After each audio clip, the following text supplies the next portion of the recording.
ॐ श्रीगुरुभ्यो नमः। हरिः ॐ भद्रं कर्णेभिः शृणुयाम देवाः, भद्रं पश्येमाक्षभिर्यजत्राः, स्थिरैरङ्गैः स्तुष्टुवागुंसस्तनूभिः विषेम देवहितं यदायुः। स्वस्ति न इन्द्रो वृद्धश्रवाः, स्वस्ति नः पूषा विश्ववेदाः, स्वस्ति नस्तार्क्ष्यो अरिष्टनेमिः, स्वस्ति नो बृहस्पतिर्दधातु। ॐ शान्ति शान्ति शान्तिः। ॐ सहना भवतु, सहनौ भुनक्तु, सह वीर्यं करवावहै, तेजस्विनावधीतमस्तु मा विद्विषावहै। ॐ शान्ति शान्ति शान्तिः। सदाशिवसमारम्भां शङ्कराचार्यमध्यमाम् अस्मदाचार्यपर्यन्तां वन्दे गुरुपरम्परां। श्रुतिस्मृतिपुराणानाम् आलयं करुणालयं नमामि भगवत्पादं शङ्करं लोकशङ्करं। शङ्करं शङ्कराचार्यं केशवं बादरायणं सूत्रभाष्यकृतौ वन्दे भगवन्तौ पुनः पुनः। ईश्वरो गुरुरात्मेति मूर्तिभेदविभागिने व्योमवद्व्याप्तदेहाय दक्षिणामूर्तये नमः। निधये सर्वविद्यानां विषजे भवरोगिणां गुरवे सर्वलोकानां दक्षिणामूर्तये नमः। ॐ नमः प्रणवार्थाय क्षुद्रज्ञानैकमूर्तये निर्मलाय प्रशान्ताय दक्षिणामूर्तये नमः। प्रज्ञानाशु प्रदानैः स्थिरचरनिकरव्यापिभिर्व्याप्य लोकान् भुक्त्वा भोगान् सविष्टान् पुनरपि तिषणोद्भासितान् कामजन्यान् पीत्वा सर्वान् विशेषान् स्वपिति मधुरभुं मायया भोजयन्नः। मायासङ्ख्यातुरीयं परममृतमजं ब्रह्म यत्तन्नतोऽस्मि। यो विश्वात्मा विदिजविषयान् प्राश्य भोगान् सविष्ठान् पश्चाच्चान्यान् स्वमतिविभवान् ज्योतिषा स्वेन सूक्ष्मान् सर्वानेतान् पुनरपि शनैः स्वात्मनि स्थापयित्वा हित्वा सर्वान् विशेषान् विगतगुणगणः पात्वसौ न स्तुरीयः।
गीता प्रेस पाना नंबर 73। अत्र एते श्लोका भवन्ति, अत्र एते श्लोका भवन्ति विश्वस्यात्वविवक्षायां विश्वस्यात्वविवक्षायां आदिसामान्य उत्कुटम् आदिसामान्यमुत्कुटम् मात्रा सम्प्रतिपत्तौ स्यात् मात्रा सम्प्रतिपत्तौ स्यात् आप्तिसामान्यमेव च आप्तिसामान्यमेव च।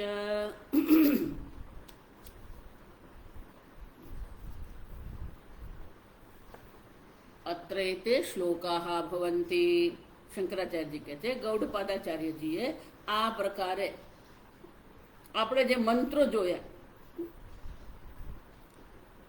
8, 9, 10 અને 11 મંત્રો જે આપણે જોયા એના પર આ શ્લોકો છે ગૌડપાદાચાર્યજીના આ શ્લોકો છે। વિશ્વસ્ય અત્વ વિવક્ષાયામ विश्वना अने विश्व का और अत्व अत्व मानी अकार मात्रा विवक्षायाम उनको कहने के लिए आदि सामान्य उत्कुटम आदि मानी प्रथम वो प्रथम है वो सामान्यता उत्कुटम स्पष्ट है। मात्रा संप्रतिपत्तौ सति स्यादाप्ति सामान्यमेव च जब मात्रा की संप्रतिपत्त अत्व विवक्ष अत्व जो पद है अमात्रा जो है वो अमात्रा की जब संप्रतिपत्त अच्छी तरह जब हमें ज्ञान योग्य प्रकार से जब हमें ज्ञान हो जाता है तब आप्ति सामान्यमेव च तब विश्व और आकार दोनों की समानता व्याप्ति रूप से दोनों की समानता का भी ज्ञान हमें स्पष्ट रूप से होता है। अब देखो तो दो प्रकार की जो आगे मंत्र में जो कहा है वही अन्य प्रकार से यहाँ गौड़पादाचार्य जी हमें कह रहे हैं। तो आदि सामान्य है माने कि प्रथमता उनकी सामान्य है और ये उनका व्याप्ति रूप जो है सर्वव्यापकता जो है वो भी दोनों में सामान्य है। भाष्य विश्वस्य विश्वस्य अत्वम् अत्वम् अकारमात्रत्वम् यदा विवक्ष्यते तदा तदा आदित्वसामान्यम्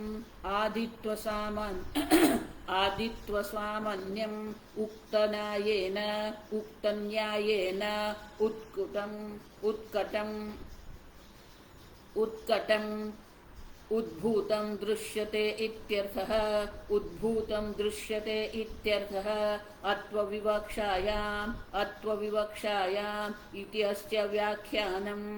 अस्य व्याख्यानं मात्रा संप्रतिपत्तौ इति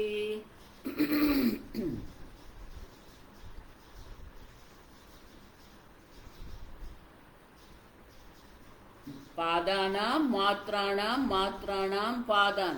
अब सुनो ये दोनों का ऐक्य जो है श्रुति माता ने हमें दर्शाया। श्रुति उपन्यस्तम तत्र श्रुति अर्थ विवरण रूपम वही श्रुति के अर्थ को स्पष्ट करने के लिए ये जो कहा गया है प्रथम पादस्य प्रथम मात्रायाः अभेदयोः विश्वस्य माने की प्रथम पाद जो है उनका अत्व मानी की प्रथम मात्रा के साथ एकता जो है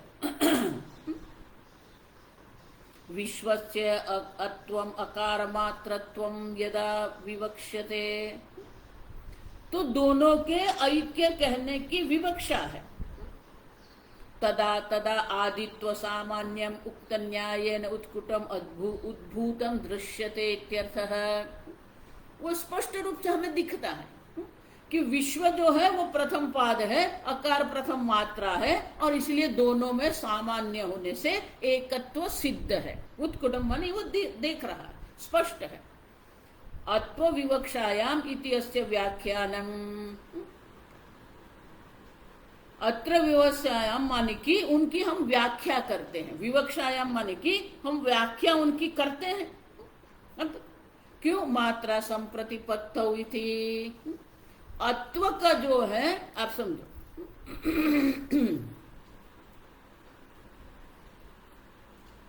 अत्व विवक्षायाम जो कहा है उसी की व्याख्या करते हुए कहते हैं मात्रा संप्रतिपत्तौ इति, माने कि विश्व की अमात्रा के साथ अमात्रा रूपता का बोध जब होता है, तो बोध जब हमें होता है तब ये भी स्पष्ट हो जाता है। क्या स्पष्ट होता है? कि दोनों में व्यापकता एक समान है।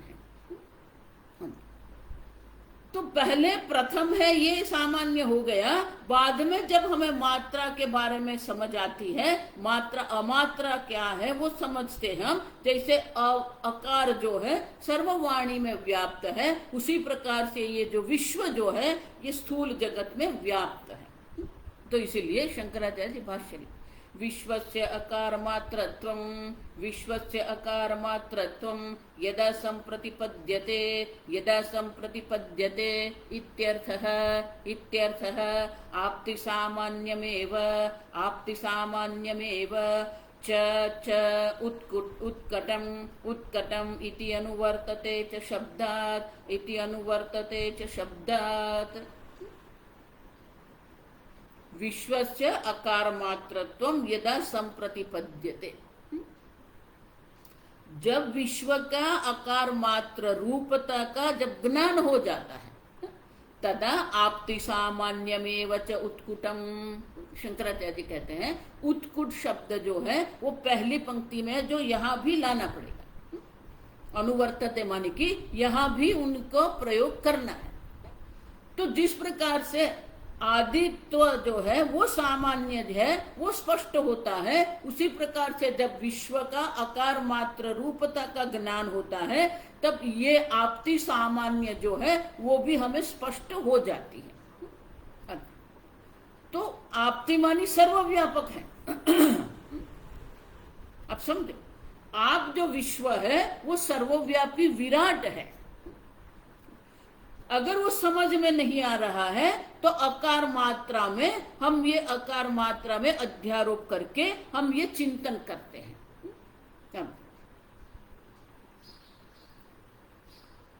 फिर दूसरी कर देखो, वो मंत्र में जो समझ गए वही यहां पर है और विशेष कोई यहाँ विवरण नहीं है। तेजस तेजस तैजस्य उत्व विज्ञानः, तैजस्य उत्व विज्ञानः उत्कर्षो दृश्यते स्फुटम्, उत्कर्षो दृश्यते स्फुटम् मात्रा संप्रतिपत्तौ स्यात्, मात्रा संप्रतिपत्तौ स्यात् उभयत्वं तथा विधम्, उभयत्वं तथा विधम्।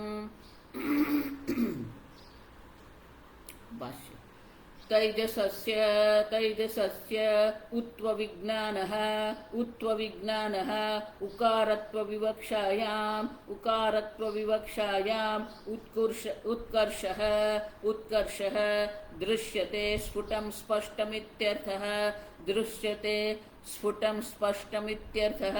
उभयत्वं च स्फुटमेव इति, उभयत्वं च स्फुटम् एव इति पूर्ववत् सर्वम्, पूर्ववत् सर्वम्। तैजसस्य उत्व विज्ञानः, तैजस जो है उनका उत्व उकार मात्रा रूपता जो है वो दोनों सामान्य है। देखो सामान्य शब्द यहां नहीं लिखा है, वो हमें जोड़ना पड़ेगा। तो दोनों की उत्कर्षता है वो दृश्य स्पष्ट है। अब देखो, तो दोनों का उत्कर्ष स्पष्ट है और ये सामान्य है। मात्रा संप्रतिपत्तो, जब तेजस जो है तेजस का उकार मात्रा रूपता का जब हमें ज्ञान हो जाता है, उभयत्वम तथा विधम, उभयत्व मानी दोनों के मध्य में है, तो उनकी जो दोनों के मध्य में जो है वो भी हमें स्पष्ट हो जाता है कि विश्व और प्राज्ञ के मध्य में तेजस है, अकार और मकार के मध्य में उकार है, वो भी हमें स्पष्ट हो जाता है। शंकराचार्य जी कहते हैं पूर्ववत सर्वम, पूर्ववत सर्वम माने कि जिस प्रकार से अगले श्लोक में हम उत्कर्ष दृश्यते स्फुटम कहा है, वो भी यहाँ दूसरी पंक्ति में लाना पड़ेगा। उभयत्वम तथा विधम दृश्यते स्फुटम, तो दोनों की उभयता जो है, उभयत्व जो है दोनों की उभयत्व भी हमें स्पष्ट रूप से समझ में आती है। 21 मकार भावे प्राज्ञस्य मान सामान्य उत्कटम मात्रा संप्रतिपत्तौ तु लय सामान्यमेव च मकार भावे प्राज्ञस्य, प्राज्ञ का मकार मात्र रूपता जो है, दोनों में सामान्य क्या है? मान मीयते, हम देख के थे मीते है अपिते है, तो दोनों नापते हैं, माने कि अपने अंदर समाहित करते वो दोनों में सामान्य है। और मात्रा संप्रतिपत्तौ तो शंकराचार्य जी यहाँ कुछ विशेष कहते नहीं है, भाष्य पढ़ेंगे। मकारत्वे प्राज्ञस्य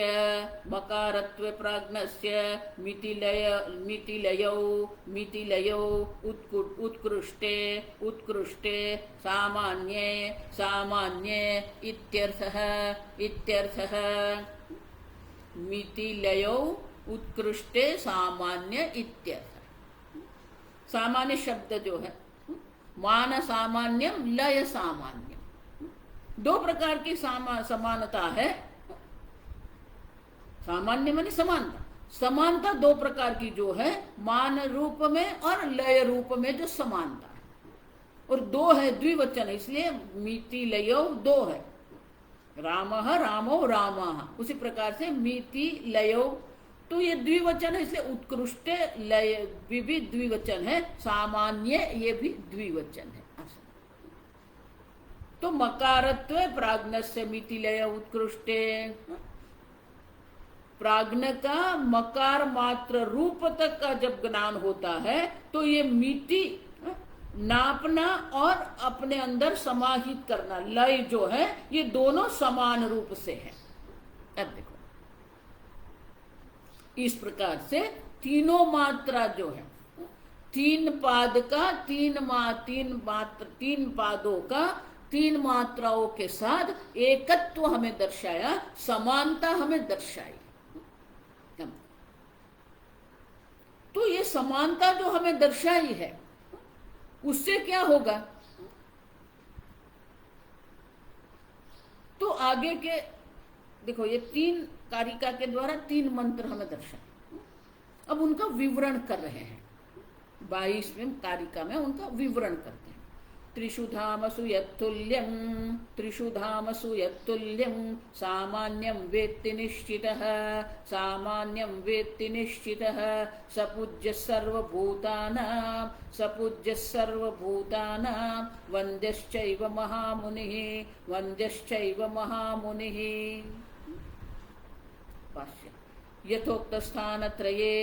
यथोक्तस्थानत्रये तुल्यम्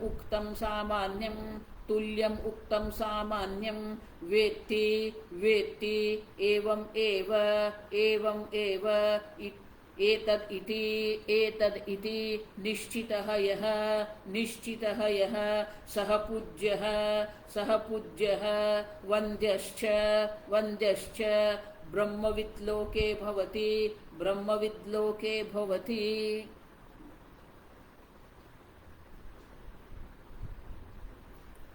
वो सामान्यता का जो ज्ञान है, विश्वादीनाम अकारादीनाम च यत्तुल्यम सामान्यम उक्तम तद विज्ञानम स्तौति। ये सामान्यता का जो ज्ञान है, उनकी स्तुति अभी कर रहे हैं। अब समझो, यथोक्त स्थानत्रयम् जागरितं स्वप्न सुषुप्त च इति त्रितयं तुल्यं पादानां मात्राणां च यथोक्त स्थानत्रये तुल्यम् उक्तं त्रिषु धामसु यत्तुल्यम्। अब देखो, यहाँ त्रिषु धामसु ऐसा कहते हैं। देखो यहाँ जो भाष्य है, आप समझो, वो भाष्य एक एक शब्द का अर्थ यहाँ नहीं कर रहे हैं। अगर हम मंत्र का भाष्य देखते हैं तो मंत्र में जितने शब्द है वो एक एक शब्द का अर्थ ही दर्शाते हैं। यहाँ भाष्यकार वो नहीं कर रहे हैं। त्रिषु धामसु यत्तुल्यम। तो त्रिषु धामसु माने क्या है? यथोक्त स्थान त्रये। आप देखो, तीनों धाम में माने कि तीनों अवस्था जो अवस्थान है, जागृत अवस्था है, स्वप्न अवस्था है और सुषुप्ति अवस्था है। अवस्था के स्थान पर यहां धाम शब्द का नाम है।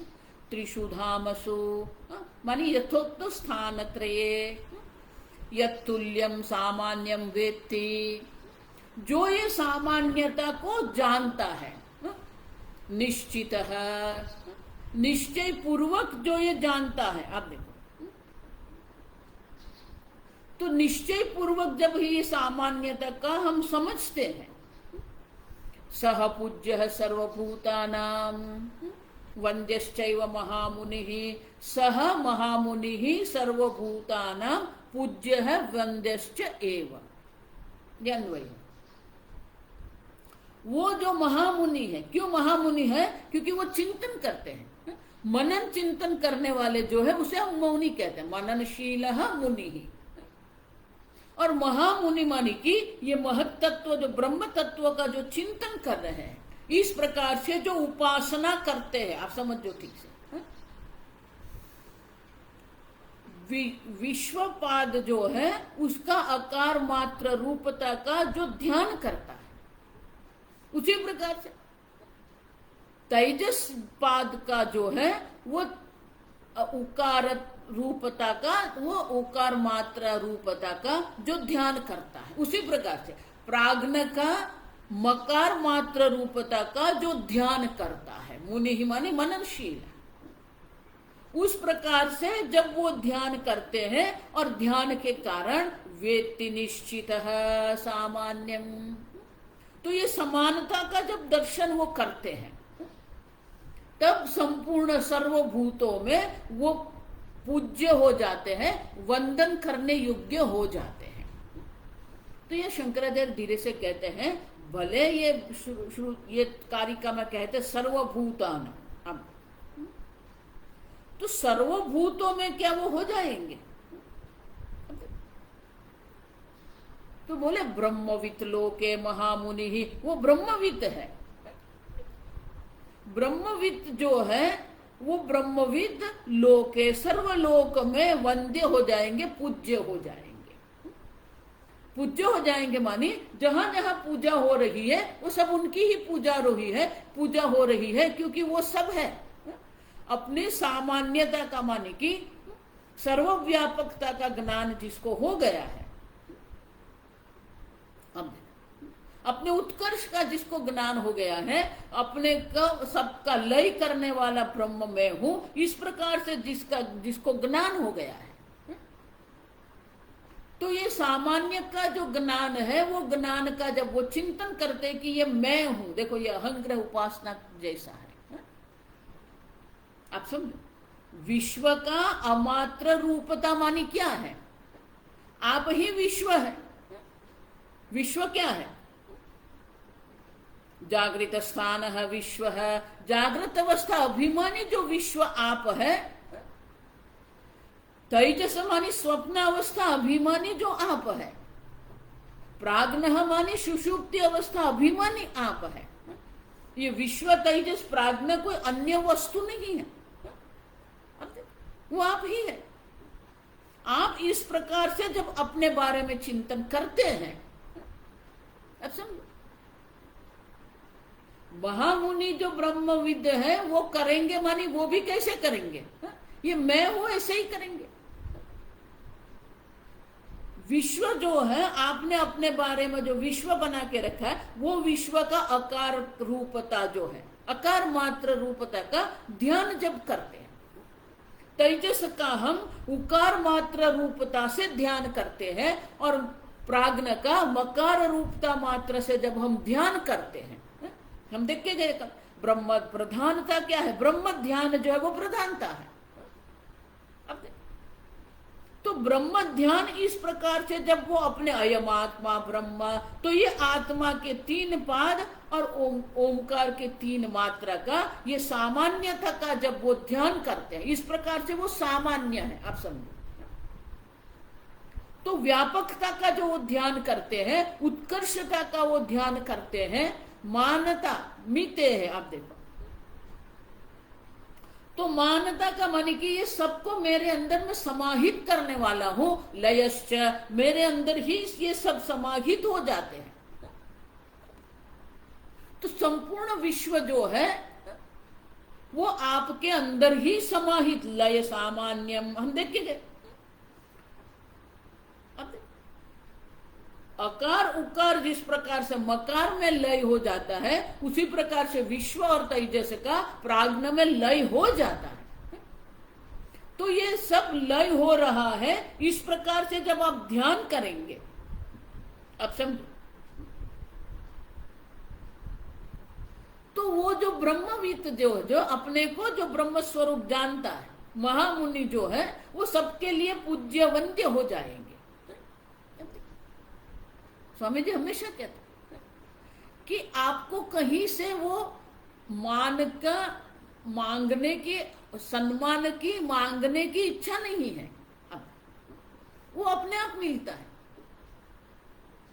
लोग आपका सम्मान करेंगे अगर आपके अंदर वो ज्ञान है, आपके अंदर वो भक्ति है, आपके अंदर वो निश्चय है।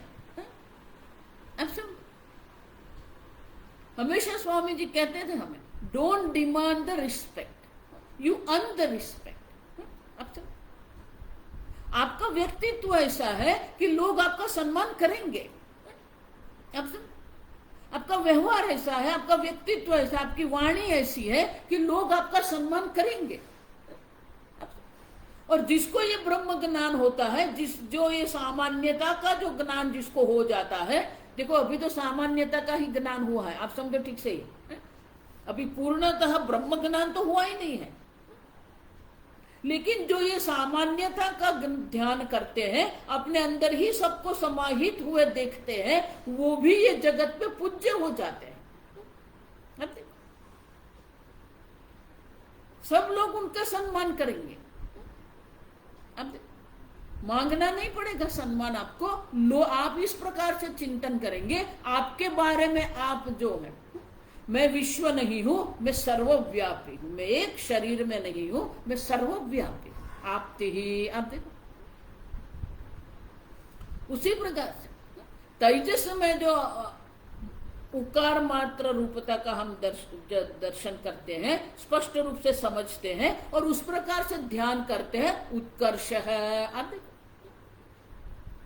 उसी प्रकार से प्राज्ञ और मकार मात्र रूपता में लय सामान्य जो है, मिति सामान्य, सबको जानने वाले, सबको परिचिन्न करने वाले आप है, सब आप में ही समाहित हो जाते हैं, आप से ही उत्पन्न होते हैं। प्रवेश निर्गमाभ्याम हमने देखा। इस प्रकार से जब अपने बारे में आप चिंतन करते हैं कि सबका कारण आप है, सब आप में ही समाहित होते हैं, सब आप से ही उत्पन्न होते हैं। अब चिंतन करो अपने बारे में, तो सहज रूप से आपको ये सम्मान की प्राप्ति हो ही जाएगी। आप समझो, लोग ऐसा डिमांड नहीं करना पड़ेगा, प्रणाम करो, नहीं, प्रणाम करेंगे आपको। अब क्योंकि आपका व्यक्तित्व, आपका चिंतन है, जैसा आपका चिंतन रहेगा उसी प्रकार से आपके साथ लोग व्यवहार करेंगे। आप समझना ये ठीक से, आपका चिंतन ही नकारात्मक है, आपका चिंतन ही दोषयुक्त है। तो जब आपका मन ही दोषाकार हुआ है, आपका मन ही क्रोधाकार हुआ है, तो सामने वाले आपको क्या करेंगे? ये जगत तो गुण और दोषों से भरा हुआ ही है, लेकिन हमारी दृष्टि हमें कहाँ करनी है वो हमारे हाथ में है। गुणग्राही साधु हो, अब देखो साधु किसको कहते हैं? ये कपड़े पहनने से, तिलक करने से कोई साधु नहीं बनता है। गुणग्राही, आप देखो, अब समझो, आपका चिंतन जितना गुण युक्त होगा, आपका चिंतन जितना व्यापक होगा, उतना ही आपका व्यक्तित्व होगा।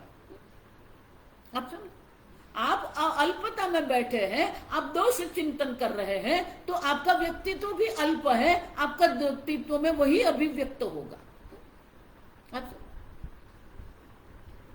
आप चिंतन क्या करते हैं, आपका मन क्या है, आपका वैचारिक जगत कैसा है, ये महत्व का है। बाह्य जगत में क्या है, कुछ दो है, दो नहीं है, कोई संबंध नहीं। आप समझो, किसी के पास दो ज्यादा है, किसी के पास जो अधिक है, किसी के पास दो कम है, लेकिन आंतरिक जगत आपका कैसा है? आंतरिक जगत आपका जितना प्रसन्न रहेगा, व्यापक रहेगा, उतने ही आप वंदनीय पूजनीय हो जाएंगे। जो मैं बार बार कहती हूं, बाह्य जगत बदलने से कुछ नहीं होता है, आपका वैचारिक जगत बदलना पड़ेगा। आप अपने बारे में कैसे चिंतन करते हैं? मैं विश्व हूं जो विराट है, सप्तांग हम देख के गए। तो आप सोचो आपके बारे में कि मैं वो विश्व हूं जो सर्वव्यापक है, मैं वो तेजस हूं जो हिरण्य गर्भ से एकत्व है मेरा, मैं वो प्राज्ञ हूं जिसका ईश्वर के साथ एकत्व है, मैं संपूर्ण जगत का कारण हूं।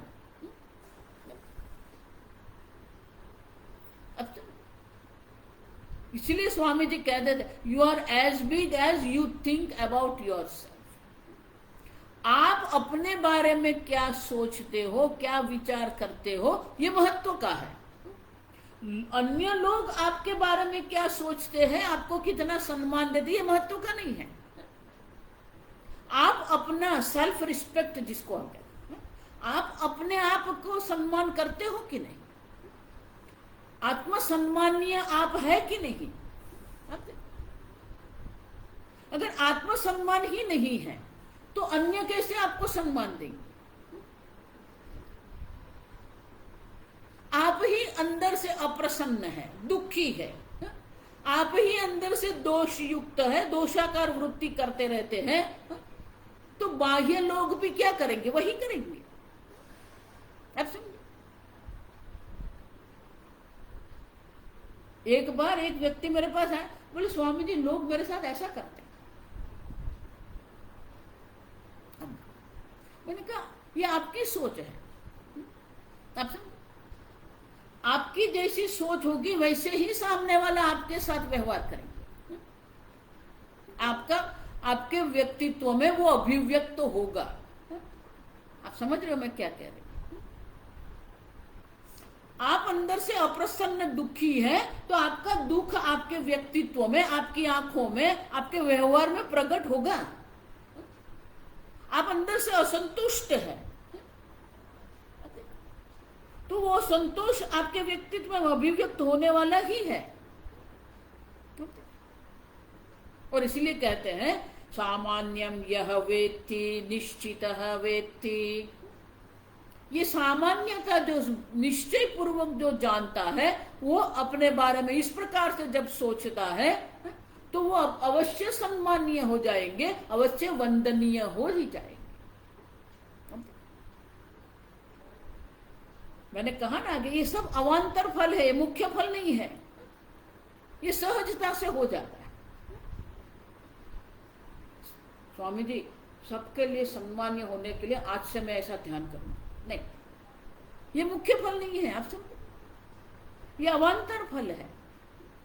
आप अपने आप का सम्मान करेंगे, आप अपनी व्यापकता का चिंतन करेंगे, आप देखेंगे आप सबका कारण है, जिसमें ये सबका लय होता है, ये संपूर्ण जगत आपसे ही उत्पन्न होता है। अब देखो,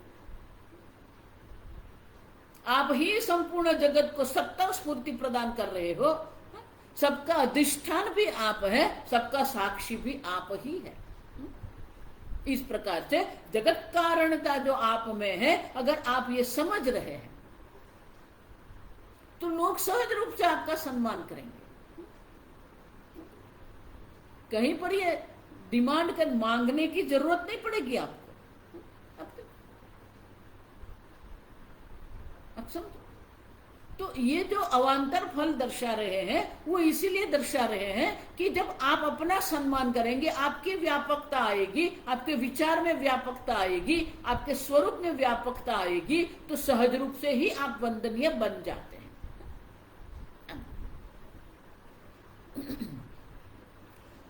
तो बोले वो तो ठीक है, ये अकार है, उकार है, मकार है, ये 3 मात्रा है।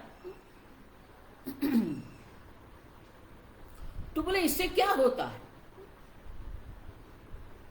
तो आगे के कारिका में कहते हैं अकारो नयते विश्वम, अकारो नयते विश्वम, उकारश्चापि तैजसम, उकारश्चापि तैजसम, मकारश्च पुनः प्राज्ञं, मकारश्च पुनः प्राज्ञं, नामात्रे विद्यते गतिः, नामात्रे विद्यते गतिः।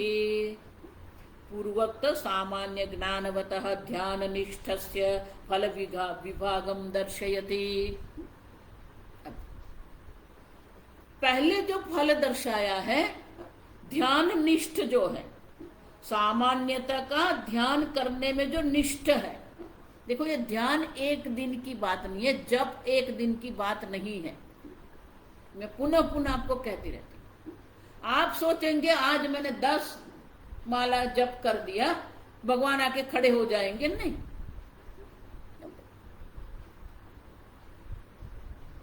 आप जप करते रहो, दीर्घ काल पर्यंत हमें करना है। जो भी साधना आप कर रहे हैं वो साधना आप दीर्घ काल पर्यंत करो। एक दिन 2 दिन की बात ही नहीं है ये। भले यहाँ कारिका में देख रहे हैं, लेकिन वो तो हमें समझाने के लिए है, इसका अर्थ ये नहीं है। और इसलिए कहते हैं, आनंद गिरी महाराज कहते हैं, ज्ञानवतः ध्यान निष्ठ, सामान्य ज्ञानवतः ध्यान निष्ठस्य फल विभागम दर्शयति। ध्यान निष्ठस्य माने क्या है? विश्व का आकार मात्र रूपता का, मानी कि वो व्यापकता का जो ध्यान करता है, ध्यान निष्ठ है। तो पहले हम ये ध्यान करेंगे, फिर वो दीर्घ काल पर्यंत तेजस जो है उनके उकार मात्रता का ध्यान हम करेंगे। उसी प्रकार से प्राज्ञ का मकार रूपता जो है, मानी उनके जो मान सबका कार्य कारण रूपता का हम ध्यान करेंगे। तो पहले एक सामान्य अवान्तर फल दर्शा दिया। इस प्रकार से जो सामान्यता का ज्ञान जिसको होता है वो जगत में सम्मानीय हो जाते हैं, अब वो पूज्य हो जाते हैं, वंद्य हो जाते हैं। ये सामान्य एक फल है, लेकिन एक एक का फल क्या है, और इसलिए कहते हैं फल विभागम दर्शयति। एक एक ध्यान का क्या फल है वो अभी यहां दर्शाते हैं। भाष्य यथोक्तैः सामान्यैः, यथोक्तैः सामान्यैः आत्मपदानां मात्राभिः सह एकत्वं कृत्वा, मात्राभिः सह एकत्वं कृत्वा यथोक्त ओंकारं प्रतिपद्य योधायति तम अकारः नयते विश्वं प्रापयति, तम अकारः नयते विश्वं प्रापयति। अकार आलम्बनम् ओंकारं विद्वान् वैश्वानरः भवति इत्यर्थः। अकार आलम्बन ओंकारं विद्वान् वैश्वानरः भवति इत्यर्थः।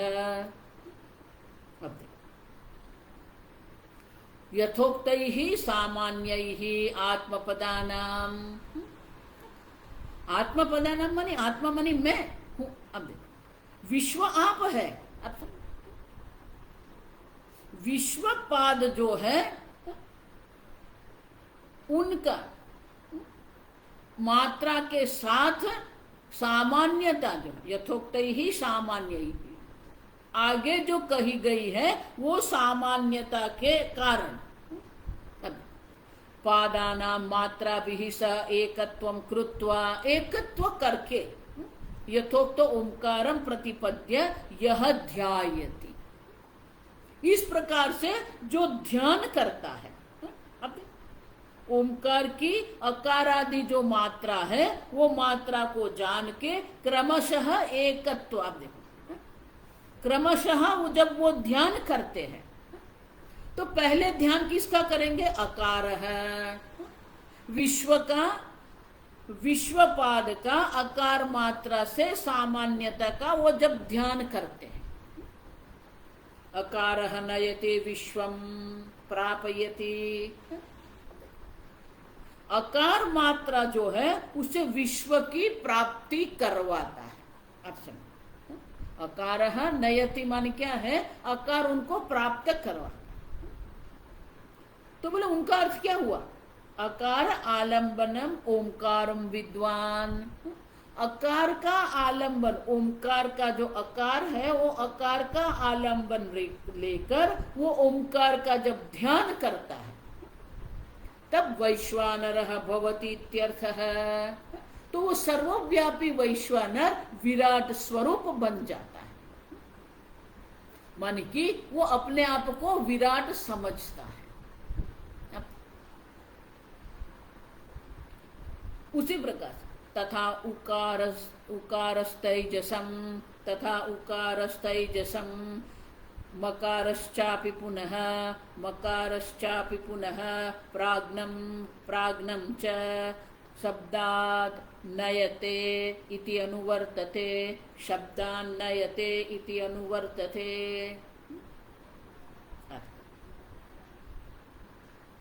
च शब्दात् नयते इति अनुवर्तते। मका वि उकारश्चापि तैजसम, शंकराचार्य कहते हैं ये च शब्द से हम नयते लाना है यहाँ।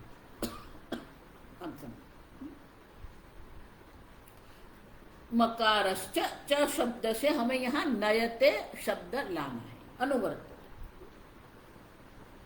तो अकारः नयते विश्वम। अब तो यहाँ आनंदगिरी महाराज बहुत सुंदर लिखते हैं, आप समझो। यत्र तु पादानां मात्राणां च विभागः नास्ति तस्मिन् ओंकारे त्रुयात्मनि व्यवस्थितस्य। अब तो ये जो हम विभाग कर रहे हैं वो विभाग किस प्रकार से है, आप ठीक से समझो। अकारश्च ध्येयस्य उक्त फल प्रापकत्वात्,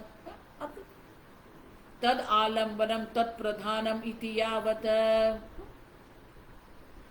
तो अकार ओमकार जो है वो ओमकार है, आप ठीक से समझो। ये शंकराचार्य जी इसलिए कहते हैं आलंबनम ओमकारम विद्वान। तो ये एक एक अक्षर को अलग नहीं करना है।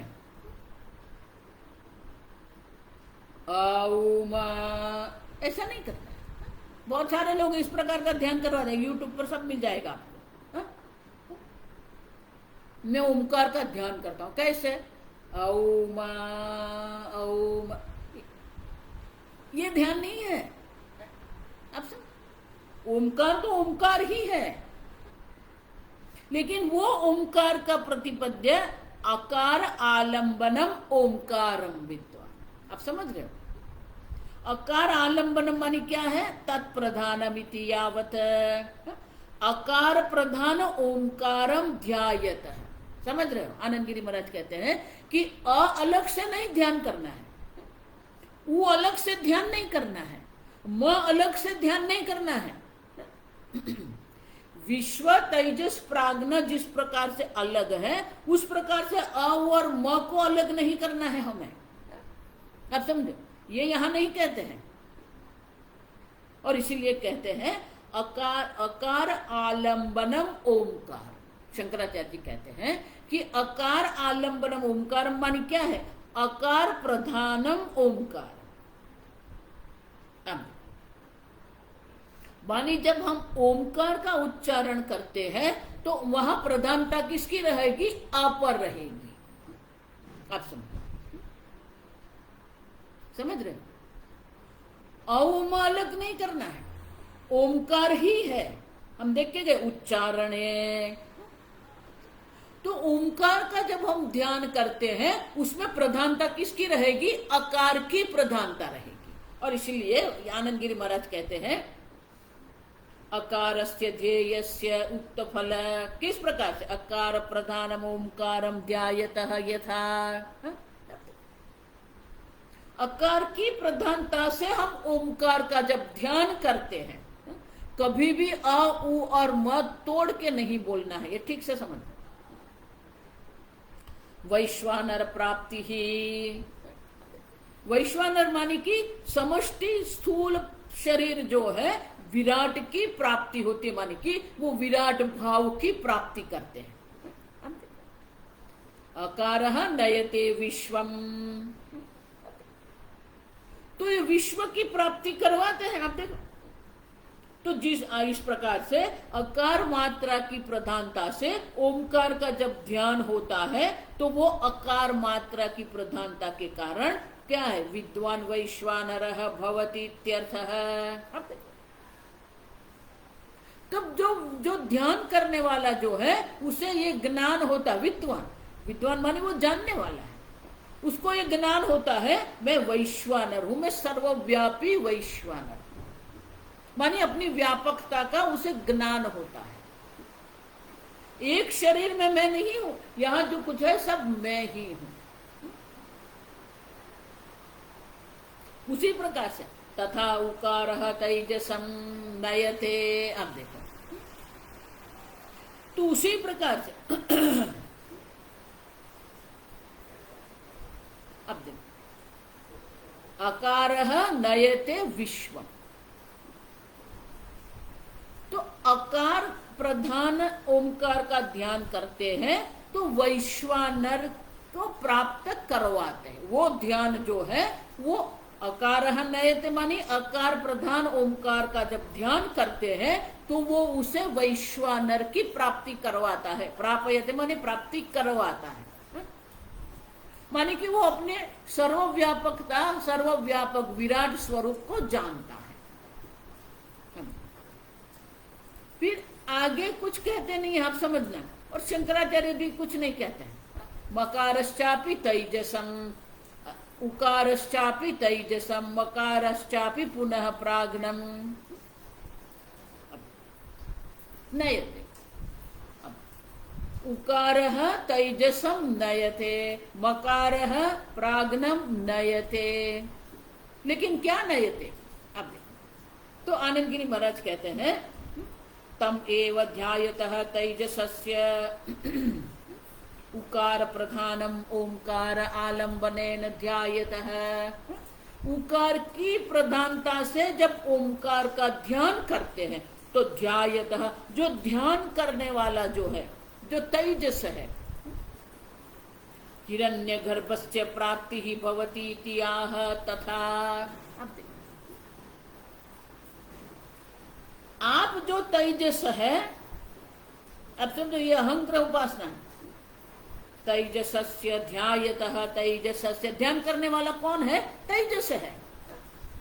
तेजस आप जो तेजस जो है स्वप्नावस्था अभिमानी तेजस आप जो है वो अभी क्या करेंगे? उकार की प्रधानता से ओमकार का आलंबन लेके आप ओमकार का जब ध्यान करते हो तब क्या होता है? नयते। क्या नयते? हिरण्यगर्भस्य, हिरण्यगर्भं प्रापयते प्रापयति। इस प्रकार से जब तेजस जो है वो अपने आप को उकार मात्रा रूप से जब वो ध्यान करता है तब उसे हिरण्यगर्भ की मानी समष्टि सूक्ष्म शरीर की प्राप्ति होती है। हिरण्यगर्भस्य प्राप्ति ही भवति इत्याह।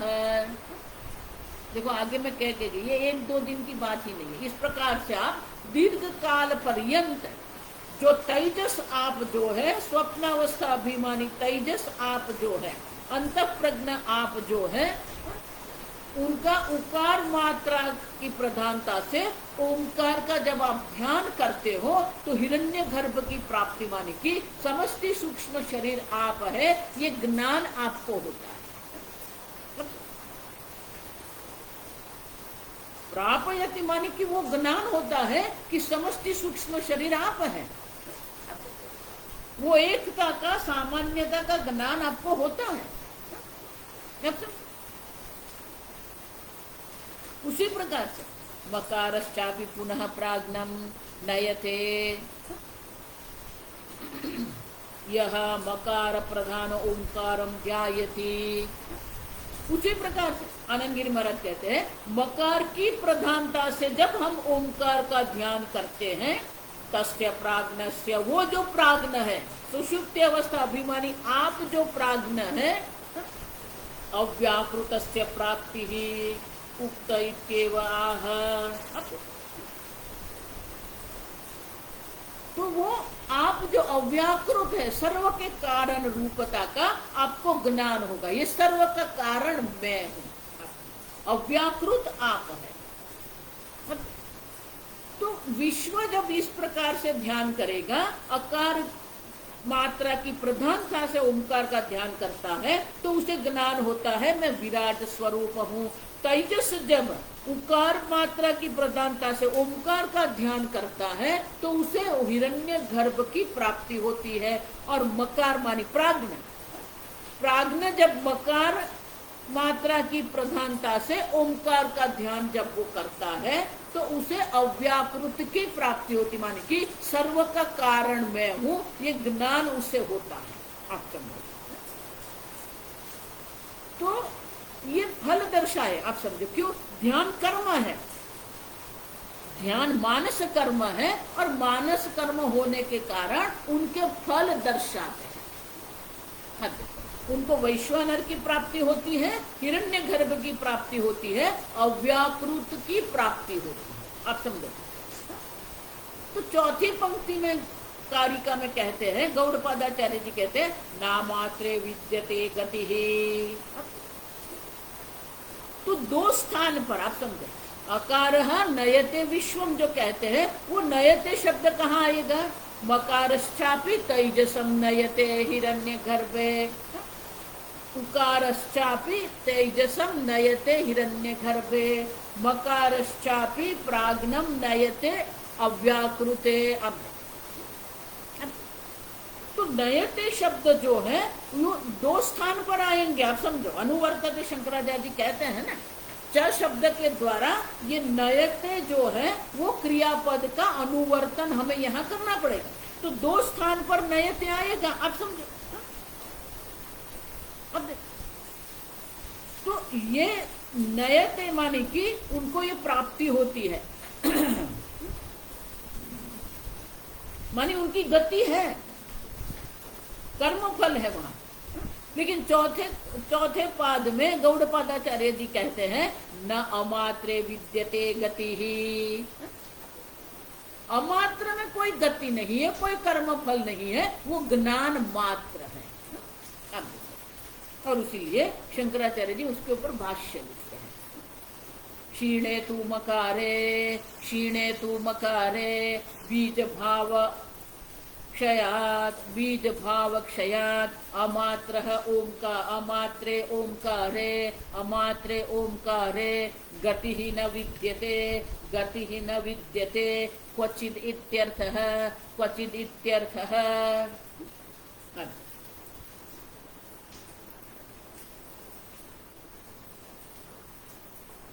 क्षीणे तु मकारे,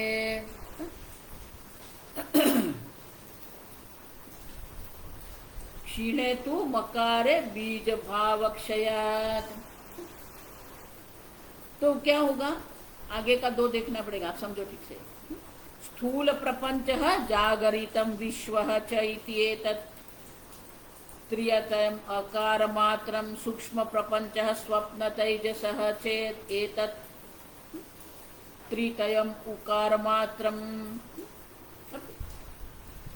तो पहले ये विश्व है, विश्व जो है उसका लय हो गया तेजस में, तेजस का लय हो गया मकार में। आप देखो, प्रपंच द्वय कारणम सुषुप्तम प्राज्ञः च इति एतत् त्रितयम् मकार मात्रम।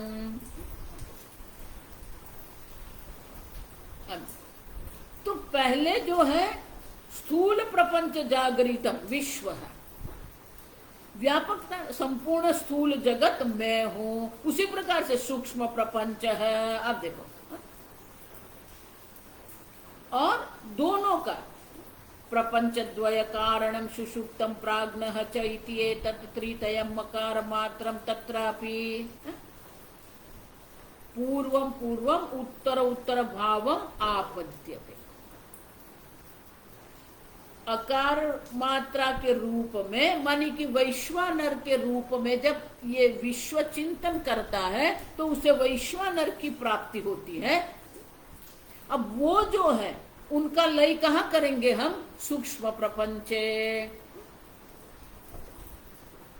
तो विश्व का लय तेजस में हो जाता है। और तेजस जो है उकार मात्रा रूप तेजस, मानी उकार मात्रा की प्रधानता से जब वो ओमकार का चिंतन करता है तो स्थूल प्रपंच जो है सूक्ष्म प्रपंच में समाहित हो जाता है और उसे हिरण्य गर्भ की प्राप्ति होती है। अब वो जो उकार मात्र प्रधान ओमकार का ध्यान करते करते जब उसका भी मकार मात्रा में लय कर देता है, अब समझो, पूर्वम पूर्वम उत्तर उत्तर भावम आपद्यते। अब वहां से वो मकार मात्रा प्रधानता से ओंकार का जब वो ध्यान करता है तो ये दोनों प्रपंच द्वय जो है स्थूल प्रपंच सूक्ष्म प्रपंच दोनों जो है अव्याकृत अवस्था प्राप्त कर लेते हैं। अब समझो, तो वो दोनों प्रपंच का जो कारण जो सुषुप्तम है, सुषुप्ति अवस्था अभिमानी जो प्राज्ञ है, वो प्राज्ञ में ये दोनों समाहित हो जाते हैं। विराट और हिरण्य गर्भ जो है वो ईश्वर में समाहित हो जाते हैं। अब वो जो मकार है, अभी भाष्य में क्षीणे तु मकारे बीज भाव क्षयात्। अब ये मकार जो है वो अंतिम नहीं है, मैंने आगे कह दिया, ये अंतिम नहीं है। वो मकार का भी जब क्षीणे च मकार, वो मकार भी जब अमात्रा में समाहित हो जाता है, मानी क्या है? बीज भाव क्षयात्। बीज भाव कारण भाव भी नहीं रहता है। जब तक स्थूल सूक्ष्म प्रपंच है तब तक ये प्राज्ञ का सर्व का कारण भाव रहेगा। अब ये रहा ही नहीं है तो बीज भाव भी नहीं रहेगा। जब तक घड़ा है तब हम कहेंगे मिट्टी कारण है। जब हमें ज्ञान हो जाएगा कि घड़ा मिट्टी मात्र है तो मिट्टी में कारण भाव नहीं रहेगा। देखो, सर्व संप्रदाय जितने भी वैदिक संप्रदाय है, आप ठीक से समझो भैया, जितने भी वैदिक संप्रदाय है यहाँ तक आते हैं, अव्याकृत तक, ईश्वर तक आते हैं, उससे आगे नहीं जाते हैं। अब वो कारण भाव में ही अटक गए हैं। ईश्वर सर्व का कारण है, यहाँ अटक गए हैं। ये मस्थानी सर्वभूतानि पश्चिमे ऐश्वरम। नवमे अध्याय में भगवान कहते हैं संपूर्ण जगत का कारण मैं हूं। तो कारण भाव अगर रहेगा तो कारण तो विकारी होता है। अब कारण विकारी होता है। अब समझो, और इसीलिए उससे आगे हमें बढ़ना पड़ेगा। अब समझो ठीक से, ये कारण भाव क्षयात्। जब कारण बीज भाव भी नहीं रहेगा, मकार भी क्षीण हो जाएगा, मकार अमात्रा में विलीन हो जाएगा, तो बीज भाव भी नहीं रहेगा, कारण भाव भी नहीं रहेगा, ब्रह्म मात्र है। अब समझो, और इसीलिए ओम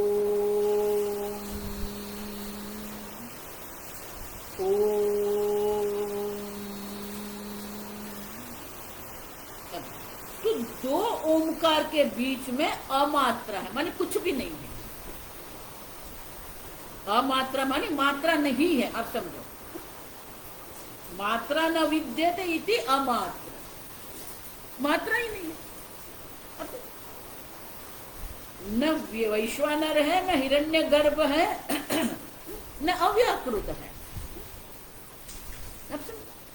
न अकार है, न उकार है, न मकार है, उसे अमात्रा है, मात्रा रहित जो है। तो ओंकार का जब हम उच्चारण करते हैं और उसमें जब हम ध्यान करते हैं तो दो ओंकार के उच्चारण के बीच में मध्य में जो है वो अमात्रा है, कुछ कोई मात्रा नहीं।